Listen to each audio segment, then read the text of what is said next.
Já os convido a abrirem a palavra de Deus em Atos capítulo 4. Atos dos Apóstolos capítulo 4, versículos de 5 a 12 primeiramente.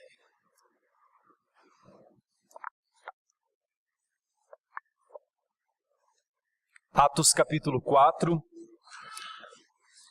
versículos 5 em diante até 12. Meu objetivo nessa manhã, queridos irmãos da Igreja Presbiteriana Santo Amaro e a todos aqueles que nos acompanharão nos nossos canais de mídia,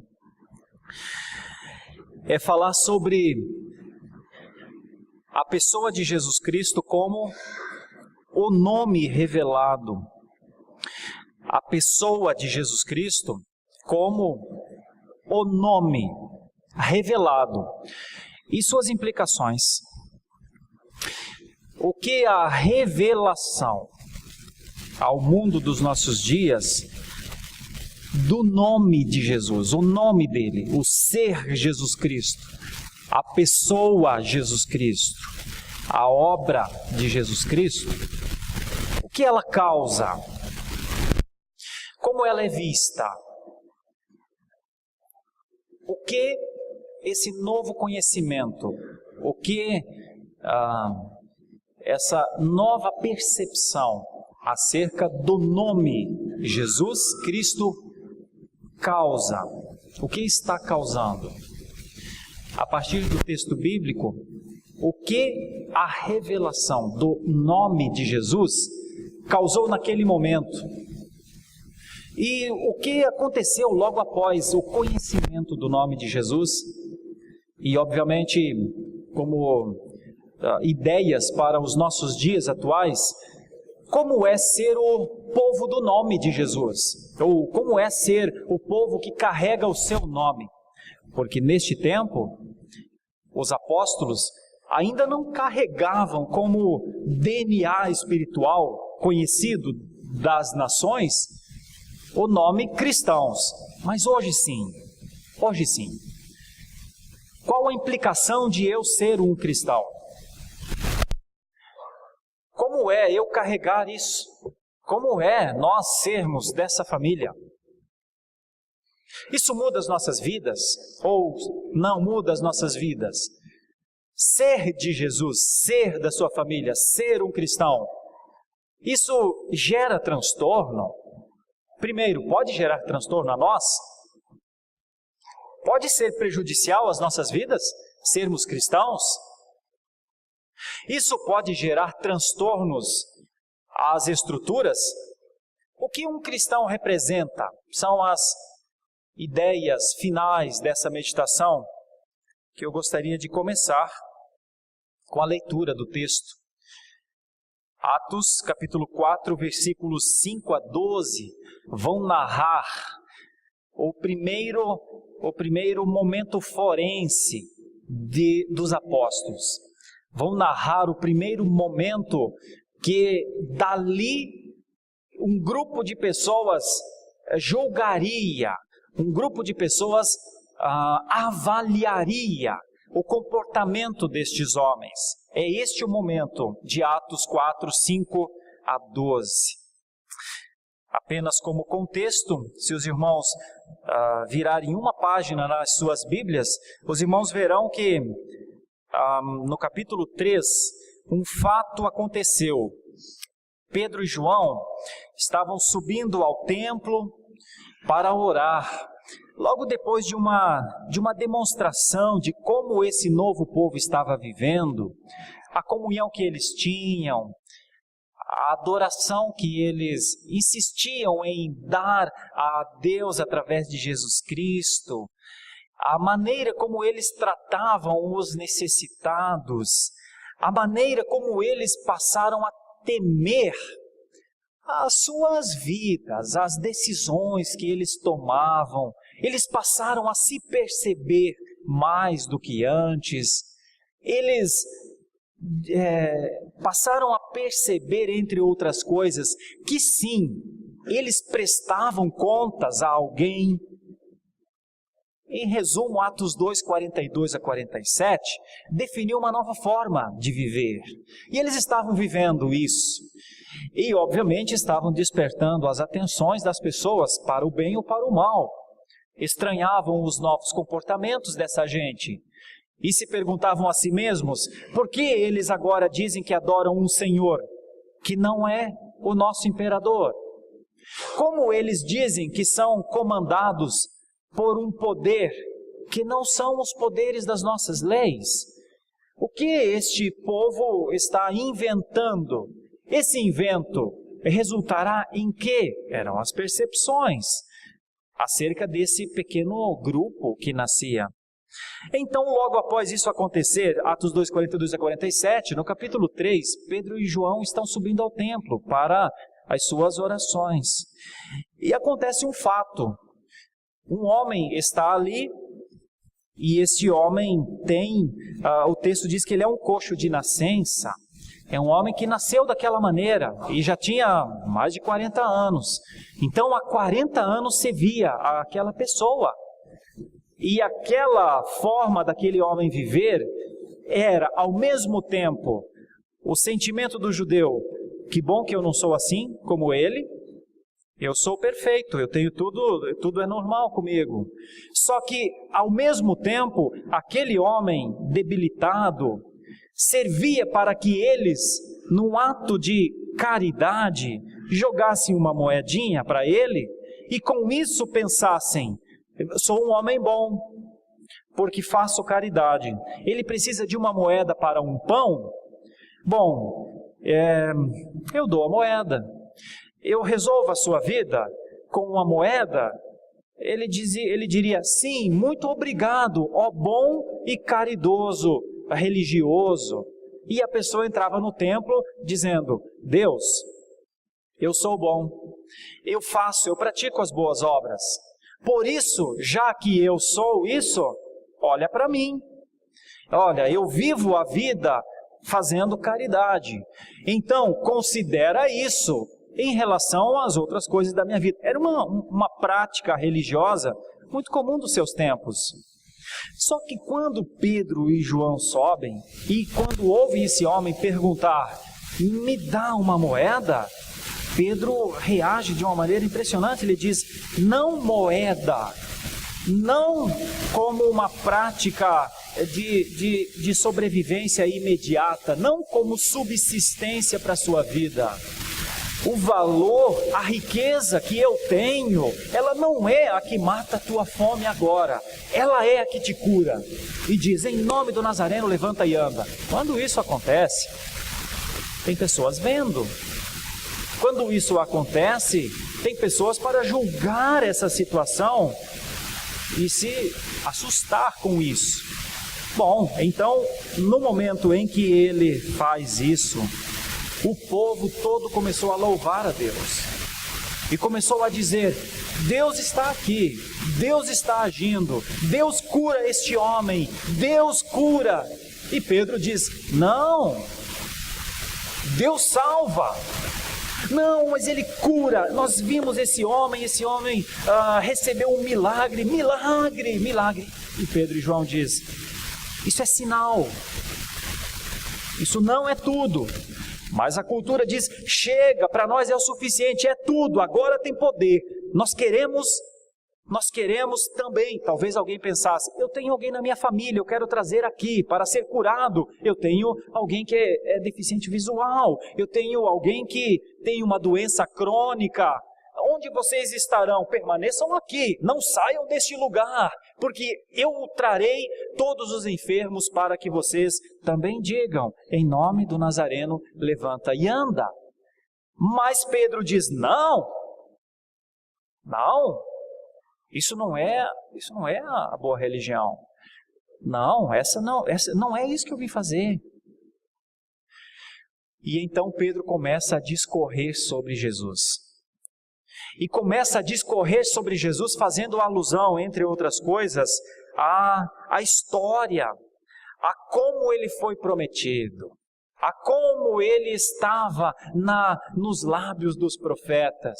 E faz uma alusão muito interessante. Vocês todos vêm ao templo Para vocês o templo significa algo bom para vocês, não é? Pois bem, só que quem salvou este homem, quem curou este homem, é alguém superior ao templo.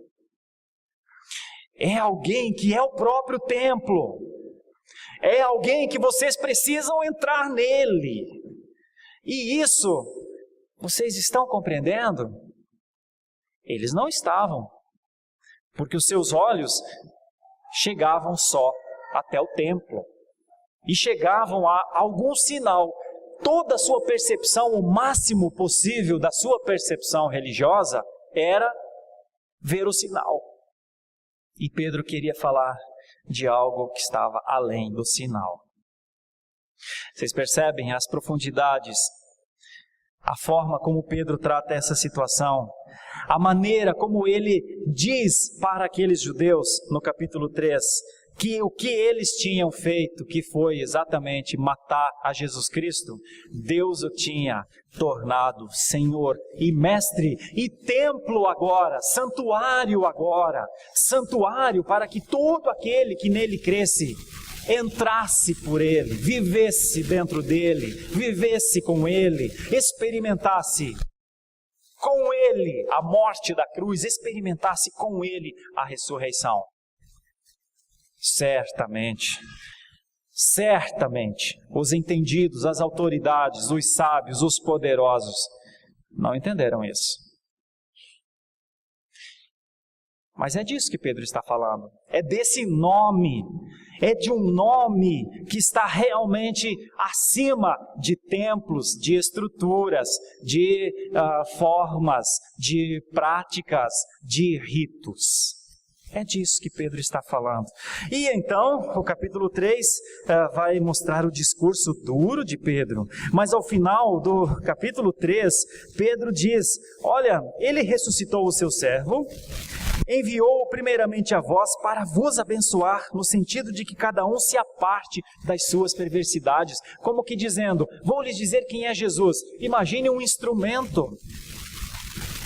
Imagine um machado.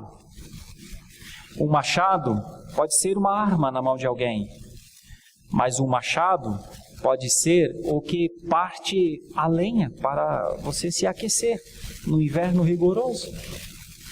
Pense num instrumento, pense numa faca, por exemplo. Como serve a nós uma faca, mas ela também é uma arma. Como é a instrumentalidade de Jesus? A instrumentalidade de Jesus servirá tanto para bênção e bênção e bênção, eu sou salvo, eu fui salvo, Ele fez isso por mim, Ele é o meu Salvador, bênção, vamos propagar a salvação na casa de Davi. O trono de Davi não está vazio, há rei em Israel. Bênçãos, mas também maldição. Ódio a ele, a raiva dele, a raiva dos que se dizem dele. Justiça, pagamento, conta, morte. Que nome é esse? Que nome é esse? Então esse texto, no capítulo 4, mostra que Pedro estava, depois de um momento certamente dificílimo, mas Pedro estava falando ao povo desse Jesus quando então a lei o alcançou.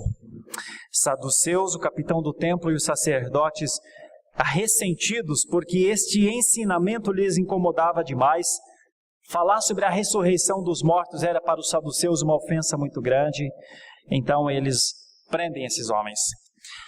Deixam-nos uma noite presos. Enquanto isso, pessoas vão se convertendo lá fora. E aí vem a passagem do capítulo 5 até o capítulo 12.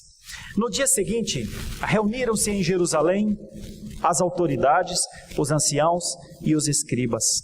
com o sumo sacerdote Anás, Caifás, João, Alexandre e todos os que eram da linhagem do sumo sacerdote. E pondo-se perante eles, os arguíram: com que poder ou em nome de quem fizestes isto? Então Pedro, cheio do Espírito Santo, lhes disse: as autoridades do povo e anciãos, visto que hoje somos interrogados a propósito do benefício feito a um homem enfermo e do modo por que foi curado, tomai conhecimento vós todos e todo o povo de Israel, de que em nome de Jesus Cristo, o Nazareno, a quem vós crucificastes e a quem Deus ressuscitou dentre os mortos, sim, em seu nome, é que este está sendo curado perante vós. Este Jesus é a pedra rejeitada por vós, os construtores, a qual se tornou pedra angular. E não há salvação em nenhum outro, porque abaixo do céu não existe nenhum outro nome dado entre os homens, pelo qual importa que sejamos salvos. Deixa eu pensar com vocês, debaixo dessa ideia, Jesus, o nome revelado, Jesus, o nome agora conhecido, Jesus, o nome que espanta, que assusta. Deixa eu lhes falar sobre algumas verdades vividas por estes homens aqui. Quando estes homens são presos, eles não são presos porque eles cometeram algum crime da lei romana. Esses homens, eles são presos, num primeiro momento, porque o que eles estavam fazendo representava uma ação não vivida, não corriqueira. Eles foram chamados para este lugar e eles foram colocados no meio. É como se fosse mais ou menos assim: uma base limpa no meio, em que o réu ficava de pé e ao redor, em cadeiras assentadas, as autoridades religiosas, as autoridades civis, as autoridades do poder dominante do seu tempo ou dos poderes. E então eles são levados a este lugar exatamente como Jesus foi levado a este lugar. Foi levado e então começaram as perguntas. E as perguntas são muito interessantes. A primeira pergunta, essa que está aqui no versículo 7, e pondo-os perante eles, os arguíram. A expressão arguir é uma expressão de pesquisa. É uma expressão de exigência de verdade, de extração de verdade.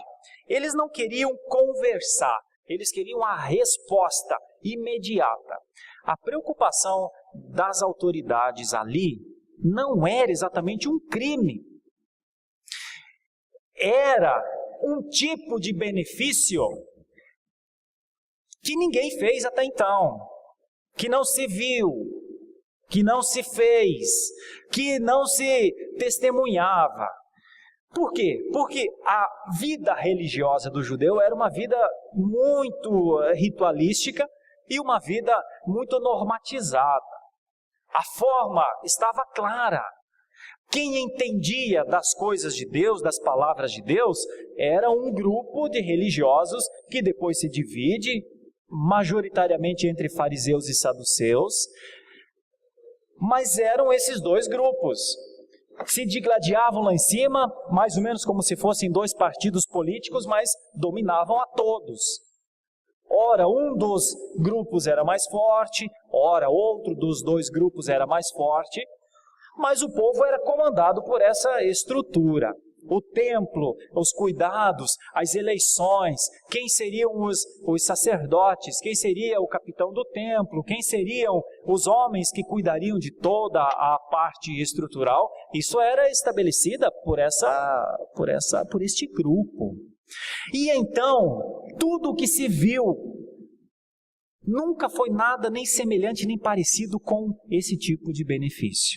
Então eu gostaria de primeiramente dizer que o nome revelado, Jesus Cristo, pode produzir tipos de benefícios, mas são benefícios tão grandes, tão magníficos, que não são compreendidos. Não podem ser compreendidos muitas vezes por aqueles que se esperava que estes compreendessem. Mas eu lhes perguntaria, não numa defesa aos fariseus ou aos saduceus, mas eu lhes perguntaria, tem ou não tem alguma coisa estranha quando um benefício dessa dimensão acontece e é fora da estrutura que domina a religião, os conhecimentos de Deus? É ou não é estranho para eles? Dá para entender por que eles dizem, a gente precisa prender estes homens para que nós possamos entender. Mas qual é a preocupação deles? A preocupação deles é entender o poder que eles não têm, que a religião atual não tem. A religião é protocolar. A religião é uma prática comum, a religião é desprovida de esperança, a religião é desprovida de conceitos de Deus em ação visível.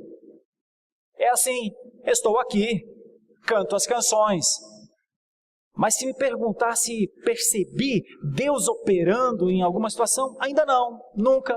Aí você põe isso para 30, 45 anos de uma religiosidade mórbida, com direções, com heresias, com equívocos, com injustiças, com opressões até, e você tem um povo muito distante de um Deus ativo, vivo, no meio dele. E neste momento pareceu que Deus estava ali. Então, o susto deles não tem a ver com crime. O susto deles tem a ver com bênção. Mas é tanta bênção que eles dizem, isso está além da nossa religião. Isso está além da forma como vivemos. Tem alguma coisa acontecendo e esses homens têm de nos dizer. Pesquisemos.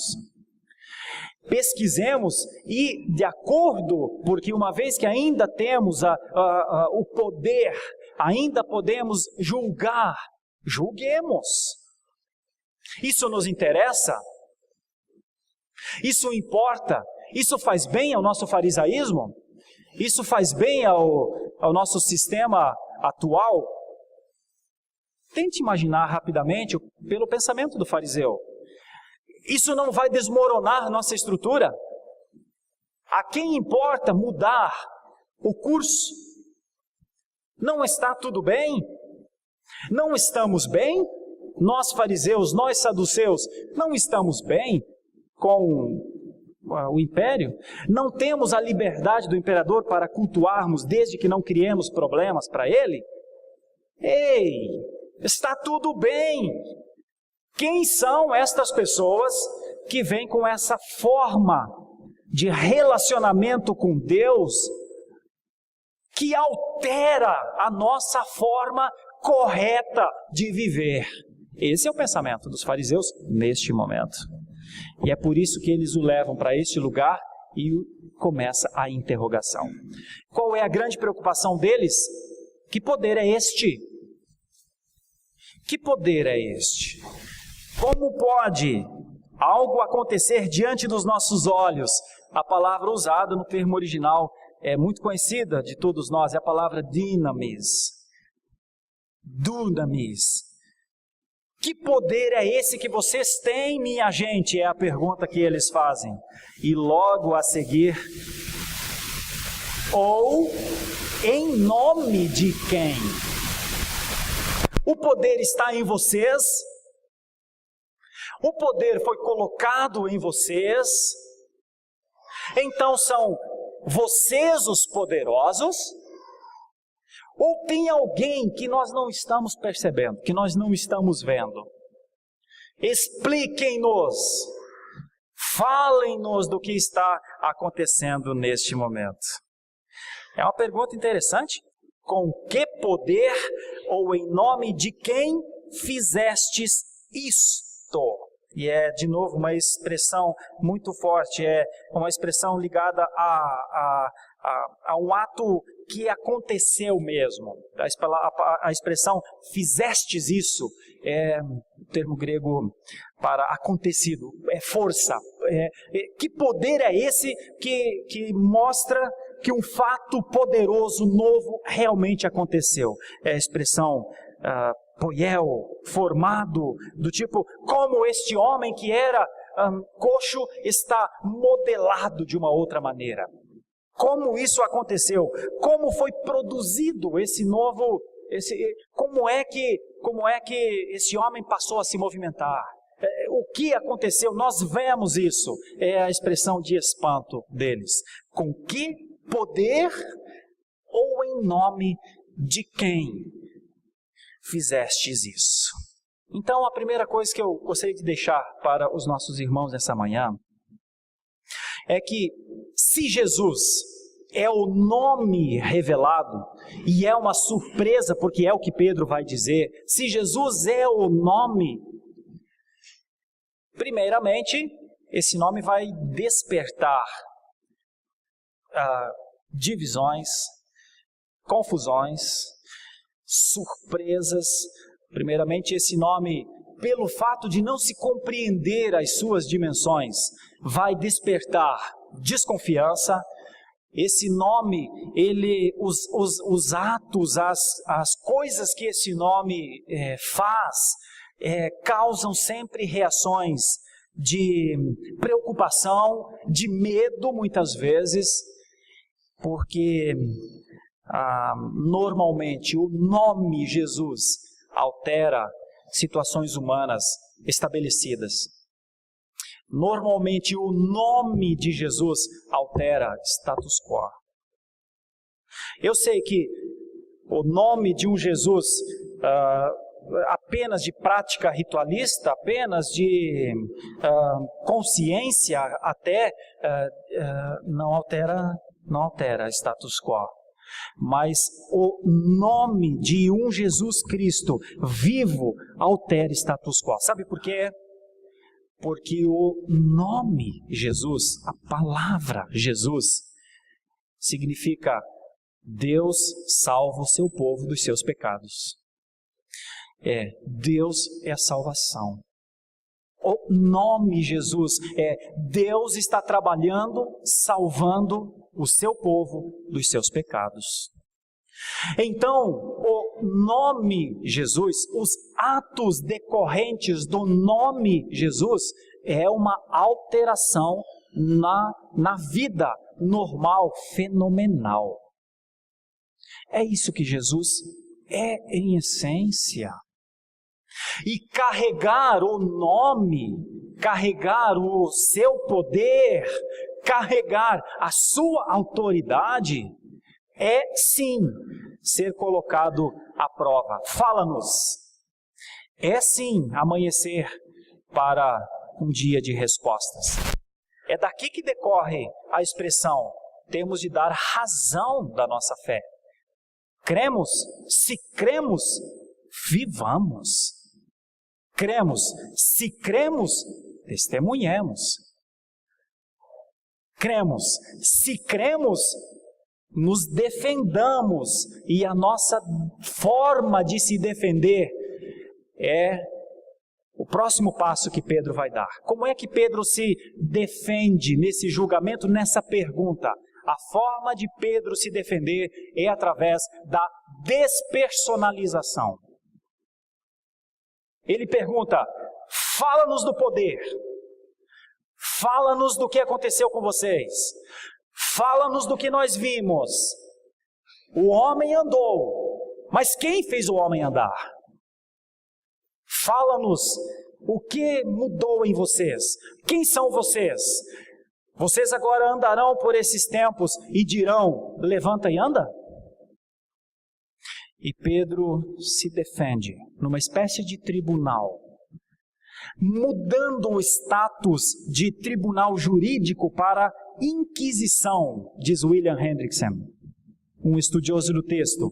Pedro, na conversa com esses homens, diz: não falemos de tribunal, não falemos de leis, não quebramos leis, falemos do benefício que vocês não entenderam ainda. Deixa eu lhes dizer. E Pedro se despersonaliza no sentido de dizer: não sou eu, não fui eu, não foi João. Agora eu vou lhes dizer quem fez e por que fez e onde isso vai chegar. São os próximos versículos, do versículo 8 para frente. Então Pedro, cheio do Espírito Santo, lhes disse: autoridades do povo e anciãos, visto que hoje somos interrogados a propósito do benefício feito a um homem enfermo e do modo por que foi curado, tomai conhecimento, vós todos e todo o povo de Israel, que em nome de Jesus Cristo o Nazareno, e vai usar pela terceira vez, como já usou em outras duas, a quem vós crucificastes, e de novo vai usar a mesma expressão, e a quem Deus ressuscitou dentre os mortos, sim, em seu nome é que este está sendo curado perante vós.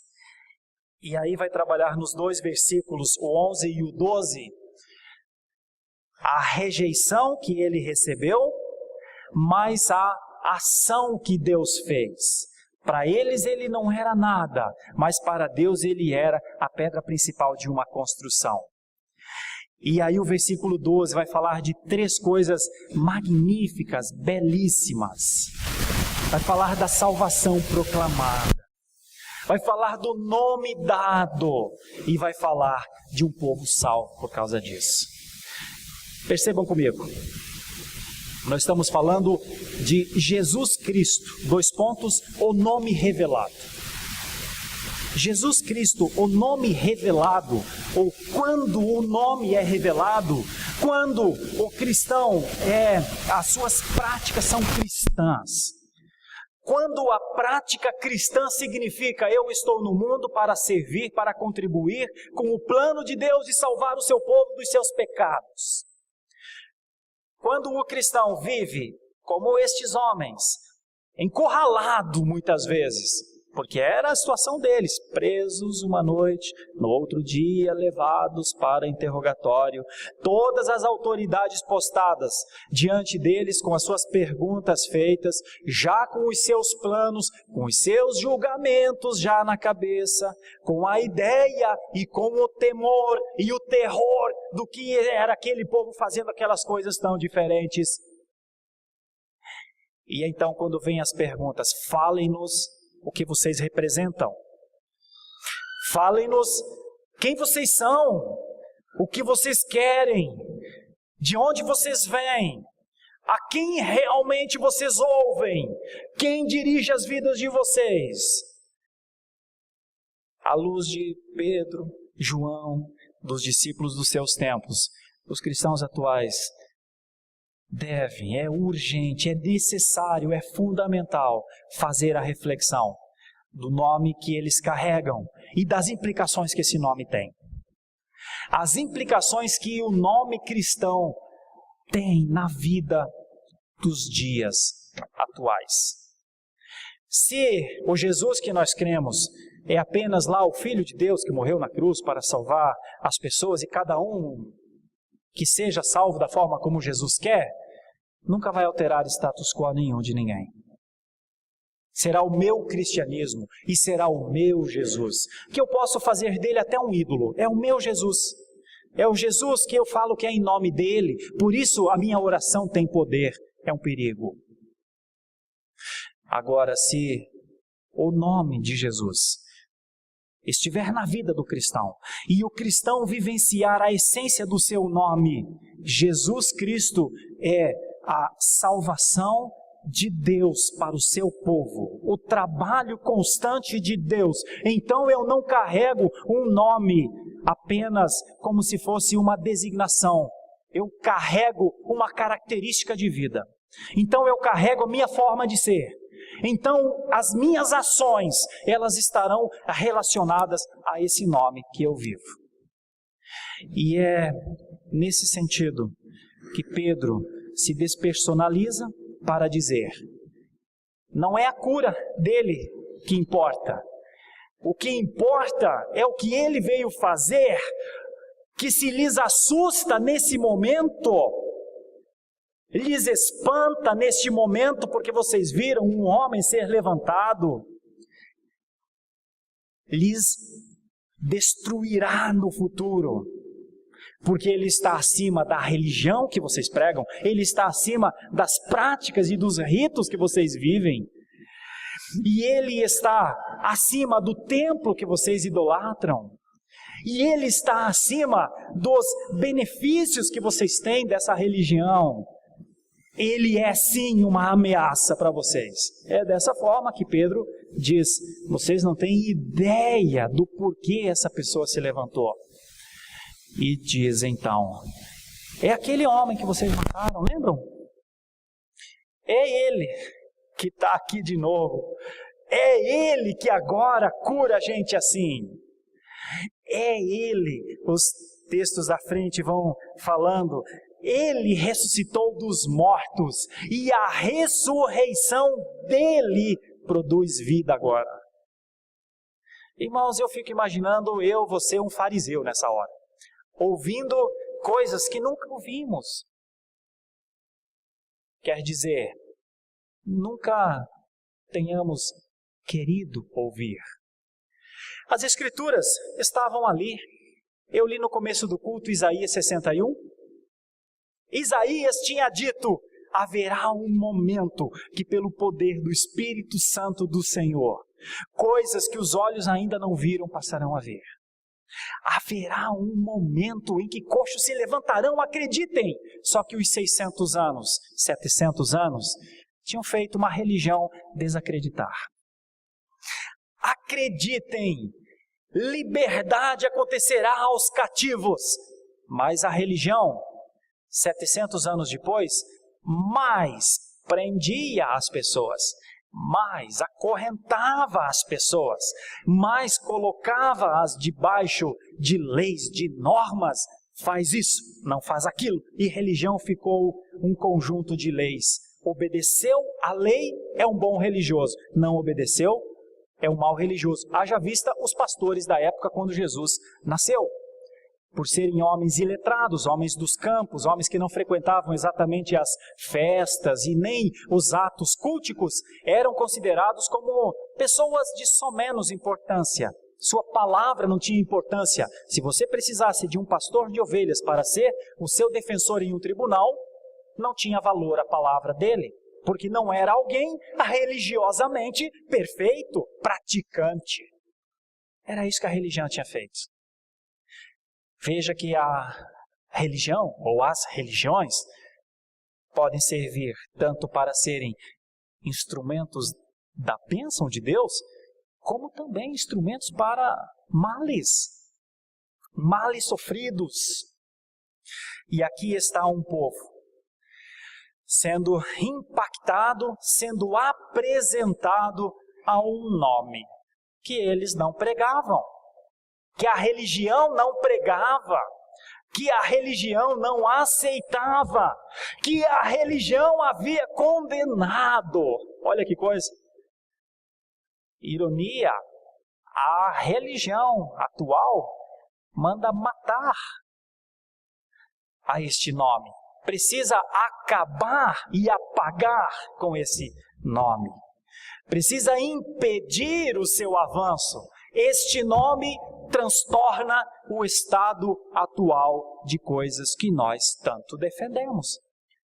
Assim os fariseus estavam, e nessa manhã foi-lhes apresentado alguém que tinha sim um nome e um poder. Era Jesus. Era Jesus. Tão somente Jesus e todo o peso da sua essência. Era aquele que Deus tinha escolhido para ser o Salvador de todo o que nele crê. Era só Jesus, Pedro não tinha uma coisa excepcional. Pedro não tinha para dizer: tomem cuidado conosco, a gente tem poder, a gente tanto levanta quanto a gente abaixa. Nada. O princípio da defesa do cristianismo foi o da despersonalização. Fiquem tranquilos, nós não temos poder. Fiquem tranquilos, ele não é nosso. Fiquem tranquilos, não nos deem nem honras e nem nos julguem acima do que realmente somos.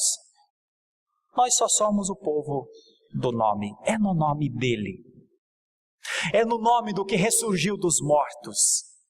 Eles não questionam a ressurreição aqui. Os estudiosos dizem porque, inclusive, este pequeno grupo de inquiridores tinha tanto fariseus quanto saduceus. Uns acreditavam na ressurreição, outros não. Então, eles não questionam nada em relação a isso nesse momento. E aí, no versículo 12, Pedro usa as 3 ideias. Não é a cura do coxo que está em jogo aqui. Não é a cura do coxo que eu venho defender aqui. Não é o milagre que me identifica como cristão. Não é isso. Acontece que não há salvação em nenhum outro. Note como Pedro migra do aspecto particular, o aspecto do fenômeno, o aspecto daquilo que estava diante dos olhos deles, um homem curado, porque aparentemente ele estava junto, o termo diz, diante de vós, né? Então, provavelmente os 3 que estavam ali era Pedro, João e o homem que foi curado. E Pedro avança do fato que aconteceu com este homem para o que exatamente causaria o maior abalo, tanto no farisaísmo, quanto com os saduceus, quanto em todas as estruturas da cidade. O que Pedro quer dizer, o que Pedro quer defender, é que este nome não é o nome da cura. Este nome é o que define destinos eternos. Ah, meus irmãos, este é o transtorno dos cristãos em todos os tempos. A instrumentalidade que está na sua proclamação de servir para que pessoas se encontrem com os seus destinos eternos. Isso é muito além do que uma prática religiosa comum. Isso é muito além do que um hábito de ser membro de uma instituição. Isso é um cristianismo provocativo. Isso é um cristianismo que faz com que o ser humano, qualquer ser humano que estiver próximo de nós, tenha que responder se essa salvação faz sentido aos seus ouvidos, à sua mente ou não. Esse é, talvez, um dos maiores entendimentos que o povo cristão deveria ter. Que o seu cristianismo já não é mais para si, porque nós já fomos alcançados, já fomos salvos, já fomos perdoados, nós já entramos na esfera de justificação. O ato forense que era necessário a nós para sermos tornados justos já aconteceu lá no trono. Estamos num processo de santificação constante, estamos a caminho da glória, então já somos salvos, mas ainda não desfrutamos do estado de glória. Então seremos, embora Paulo diz que nós já fomos glorificados, mas viveremos, conheceremos essa glorificação. Tudo do cristianismo, todas as bênçãos do cristianismo, todas as dádivas, todas as condições, todos os talentos, todos os dons, todas as consciências que nós deveríamos ter dos tempos pré-existenciais, pós-existenciais, tudo isso já nos foi dado.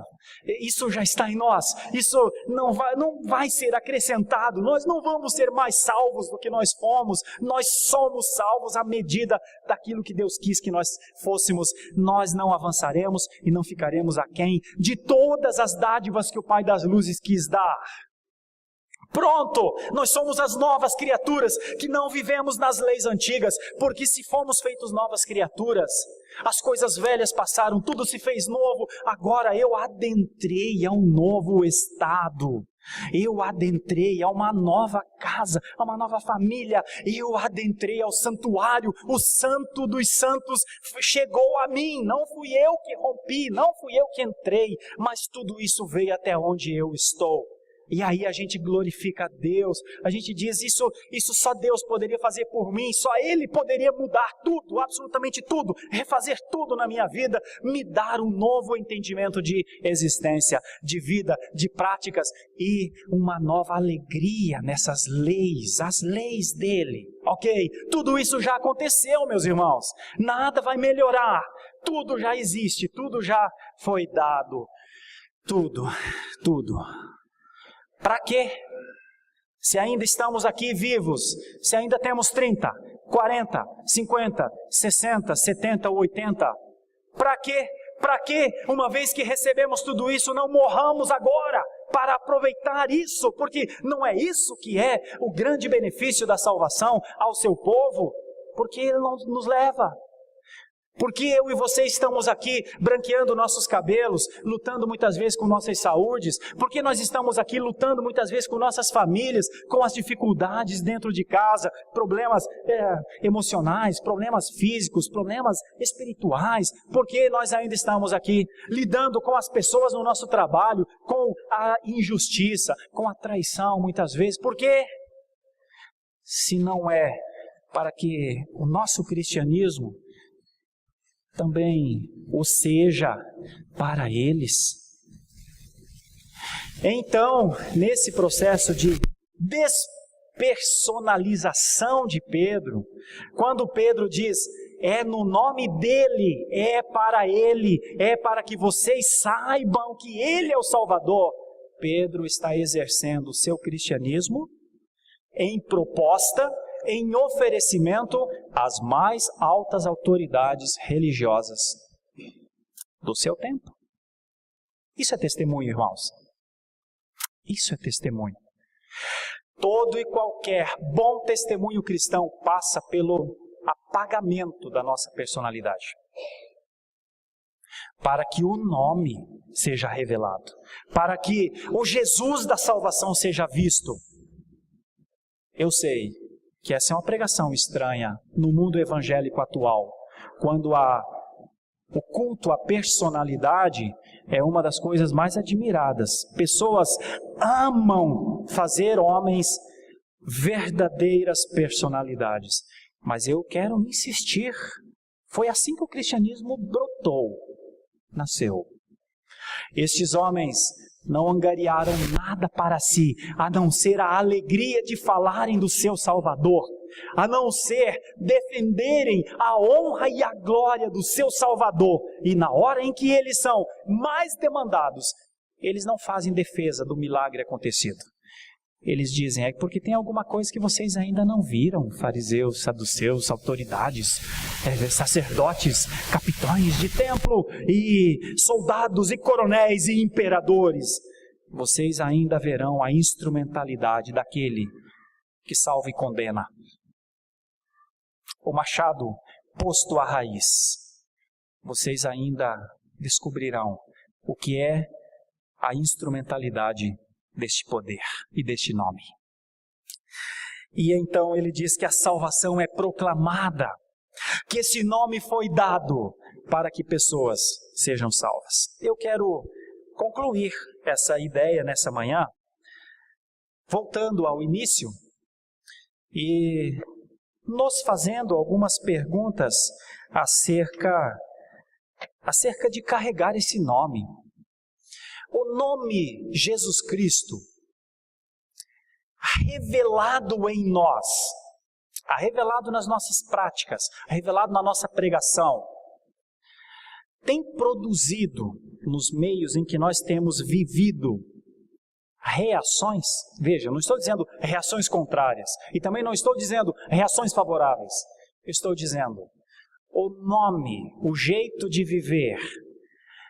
Se alguém nos perguntar com que poder você vive dessa forma que você está vivendo, em nome de quem você ousou ser honesto nos dias atuais, em nome de quem você ousou não ser um desvairado por prazer nos dias atuais? Em nome de quem você resolve fazer coisas para pessoas que muitas vezes ninguém faz nada por elas? Em nome ou em poder de quem você vive dessa maneira, diferente dos ávidos ventres que não se satisfazem, mas você é uma pessoa que se alegra com o que tem, agradece a Deus, vive de um jeito diferente do mundo? Com que poder ou em nome de quem você é essa pessoa diferente do curso normal das pessoas? A gente diz o quê? A gente diz: tive uma boa educação, foi papai, foi mamãe. A gente diz: estudei. A gente diz: sou um homem educado, inteligente. A gente diz: não, é porque eu gosto de paz. Ou a gente diz: porque eu carrego um nome. Porque eu sou de uma família. Porque o nome que eu carrego é uma ação contínua que me faz agir. Como a gente se defende dos tribunais que nos pedem, que nos exigem: fala-nos porque você é isso. Ou a gente não provoca isso em ninguém. Ou ninguém nos pergunta: fala-nos da tua fé, fala-nos por que você é comedido, por que você tem esse domínio próprio, por que você tem essa paciência, por que você tem essa caridade, por que você tem essa disposição por atender. Ou ninguém fala nada. Essa é a reflexão. O que Pedro e João fizeram incomodou. Sabem por quê? Porque o cristianismo incomoda. O cristianismo provoca uma necessidade de resposta. O cristianismo irrita. Porque o cristianismo é o que o mundo chamaria de contramão. Porque o cristianismo é sofrer o dano pelo nome e não é se vingar pelo poder do homem.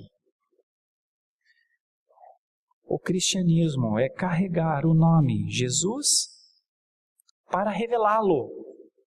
E o cristianismo ou revela o nome de Jesus, ou não deveria ser chamado de cristianismo. Deveria ser chamado grupo das igrejas. Deveria ser chamados os discípulos de tal pastor, de tal apóstolo, de tal bispo. Deveria ser chamado de a igreja de tal homem, os membros daquela igreja. Poderia ser chamado de muitas coisas. Irmãos, é livre. Algum tempo atrás eu expus aqui a diferença, na minha perspectiva, de cristianismo e igreja. Igrejas, né? E formas de igrejas. Jesus, como o nome revelado, sempre produzirá reações. Pode acreditar. Por isso, esse é um dos motivos para que o cristianismo não seja vivido só intracorpus. O nosso cristianismo não é para ser vivido somente no nosso dia a dia. Sabem por quê? Porque nós não acrescentaremos de cristianismo, enquanto soteriologia, enquanto salvação, a ninguém mais.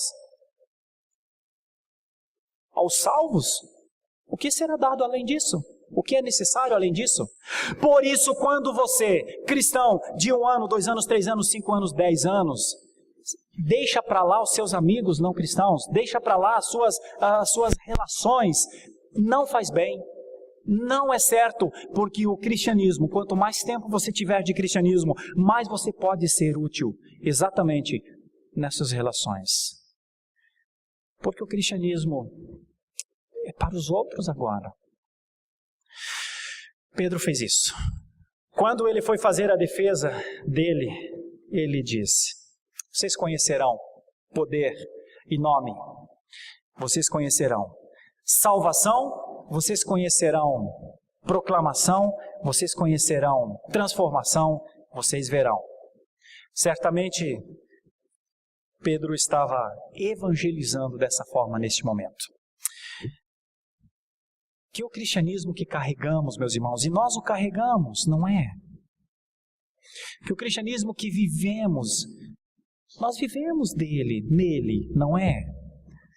Que ele esteja além da visão dos fariseus. Que ele não seja o cristianismo que se espanta com o poder de Deus. Que ele não seja o cristianismo que, quando vê alguma coisa acontecer, olha mais para o milagre em si do que para o Deus do milagre. Que o nosso cristianismo não fique encantado com uma cura aqui, uma cura ali, uma cura lá. Que o nosso cristianismo seja a implicação natural do Deus que está salvando o seu povo. E neste momento nós somos as pessoas que têm isso para dizer, para falar, para viver. Esse é o aspecto da aplicação maior, da realidade última, do exercício cristão nos tempos, por mais difíceis que eles sejam. Tempo difícil? Pedro poderia falar que era um tempo difícil, não é? Que Deus nos abençoe, irmãos. Que esse começo do livro de Atos nos leve a concepções seguras acerca do nosso cristianismo. A primeira coisa é que, se Jesus é o nome a ser revelado, te prepare. Não negligencie. Você irá para o tribunal. Você irá para a Inquisição. Não queira passar por essa Inquisição, ou ao largo dessa Inquisição. Não queira fugir dessa Inquisição, porque essa Inquisição revelará o Jesus Cristo, que é a salvação do seu povo, dos seus pecados. Talvez as autoridades estarão diante de ti, de nós. Lembrem de não dizer: guardem o meu nome, porque não é o nosso nome, por favor. Apaguem seus nomes. Seus nomes precisam estar escritos em outro lugar. É em um livro que não pode ser apagado. Não é aqui o lugar para dizer pastor tal, presbítero tal, diácono tal, membro de tal igreja. Não é aqui, querido irmão. Não, você não precisa. Nós não precisamos disso, porque tem um nome que é superior a isso. E eu gostaria, e me ocorre agora, de encerrar essa meditação convidando as nossas crianças que cantam uma canção. As crianças do IUP. Júlio, traga o microfone para mim, querido, por favor. Eu quero convidar todas as crianças. Venham à frente, todas as crianças que sabem cantar. Nome acima de todo nome, nome que jamais mudará. Venha, Titi, venha. Venha, turma. Venha aí, Serginho, Raíssa. Vamos cantar junto com a igreja? Não sei se nós conseguiríamos falar coisas mais profundas e mais certas. Venham, fiquem aqui nessa escadinha todos. Eu já vou aí com vocês. Aqui, todas as nossas crianças. Nós vamos cantar sem playback, sem nada, a capela. Hoje eles estão junto com o pastor falando de uma coisa que eu sei que eles acreditam também. E será uma forma de juntos cantarmos com a igreja, para a igreja. Mas o pastor quer fazer uma pergunta para vocês antes. Deixa eu fazer uma pergunta aqui para esses meus auxiliares de aplicação do sermão do pastor da manhã de domingo. Vocês acreditam em Jesus mesmo? Vocês acreditam que Ele é o Salvador mesmo? Vocês acreditam? Vocês acreditam que nessa idade que vocês têm, Ele é o Salvador de vocês? Vocês acreditam? Já teve um momento que vocês entregaram a vidinha de vocês, vocês, quem são, numa oração dizendo: Deus, me salva através de Jesus Cristo? Vocês já fizeram isso? Já fizeram? Já ou não? Vocês têm que falar com a verdade comigo. Já fizeram isso? Alguém ainda não fez? Tá, eu não vou, não precisa levantar a mão. Não precisa. Mas o pastor gostaria, diante de nós cantarmos essa canção, Nome sobre todo nome, eu gostaria de fazer uma oraçãozinha. Fecha o teu olhinho um pouquinho. Vamos falar com Deus, vamos orar a Deus e logo depois vamos cantar Nome sobre todo nome. Nome acima. Acima é muito mais explicativo do que nome sobre todo nome, claro. Acima de todo nome. Vamos fechar nossos olhos um pouquinho? Vamos? Todos nós? Vocês repetiriam isso com o pastor? Senhor Deus, o Senhor é o nosso Pai. E eu te agradeço por ter enviado o seu Filho Jesus Cristo para morrer e me salvar dos meus pecados. Só o Senhor poderia fazer isso. E eu te agradeço porque o Senhor fez. Muito obrigado. Em nome de Jesus, amém. Nome acima de tudo. Ah, melhorou. Libera o playback, DJ.